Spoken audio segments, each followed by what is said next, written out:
Hi எல்லாருக்கும் வணக்கம். I'm பிரீத்தி. இன்னைக்கு நம்ம வீடியோவில் ஃபோனில் இங்கிலீஷில் பேசும்போது யூஸ் பண்ண வேண்டிய யூஸ்ஃபுல் ஃப்ரேசஸை பார்க்க போகிறோம். இந்த ஃப்ரேசஸை எங்கே எப்படி யூஸ் பண்ணணும்னு சிம்பிளாக எக்ஸ்பிளைன் பண்ணுறேன். ஸோ இந்த ஃப்ரேசஸை டெய்லி ஃபோன் கன்வர்சேஷன்ஸில் யூஸ் பண்ணி உங்கள் இங்கிலீஷ் கம்யூனிகேஷனை இம்ப்ரூவ் பண்ணுங்கள். Let's get started. இது போல் மேலும் சுவாரஸ்யமான வீடியோக்களுக்கு நம்ம டக்குன்னு இங்கிலீஷ் பேசலாம் சேனலை மறக்காமல் சப்ஸ்கிரைப் பண்ணிடுங்க.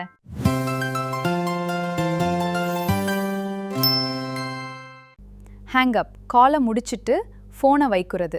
That is hang up. I had to hang up because I was getting late.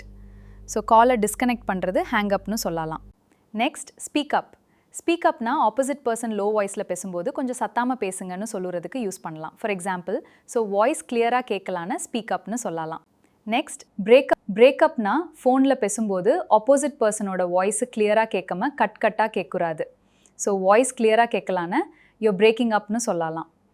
Next கால்பேக்னா திரும்ப அவருக்கு கால் பண்ணுறதுன்னு meaning. For example, I'm in a meeting right now, I'll call you back later.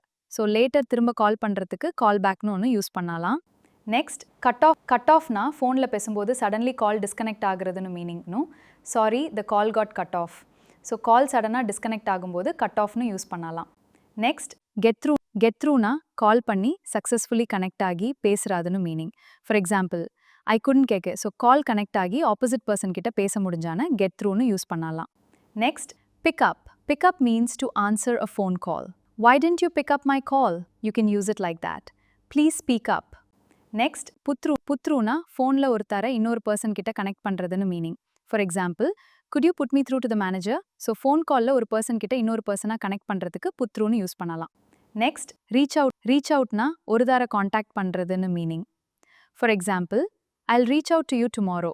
So ஒரு தர contact பண்ணுறதுக்கு reach அவுட்னு use பண்ணலாம். So இன்றைக்கி நம்ம ஹேங் ஆன், ஹேங் அப், கால் பேக்னும் ஈஸியான 2 வேர்ட் ஃப்ரேசஸை பார்த்துருக்கோம். இனிமேல் இந்த ஃப்ரேசஸை யூஸ் பண்ணி நீங்கள் டெலிஃபோனில் பேசும்போது ரொம்ப நேச்சுரலாகவும் பேச முடியும்.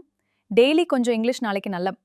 இந்த வீடியோ உங்களுக்கு யூஸ்ஃபுல்லாக இருந்த லைக் பண்ணுங்கள். கமெண்ட்டில் உங்களுக்கு தெரிஞ்ச இங்கிலீஷ் வேர்டாக சொல்லுங்கள். இன்னும் ஈஸியாக இங்கிலீஷ் பேச கற்றுக்கணும்னு நம்ம டக்குன்னு இங்கிலீஷ் பேசலாம் சேனலுக்கு சப்ஸ்கிரைப் பண்ணுங்கள். அடுத்த வீடியோவில் சந்திப்போம். Keep learning, keep speaking.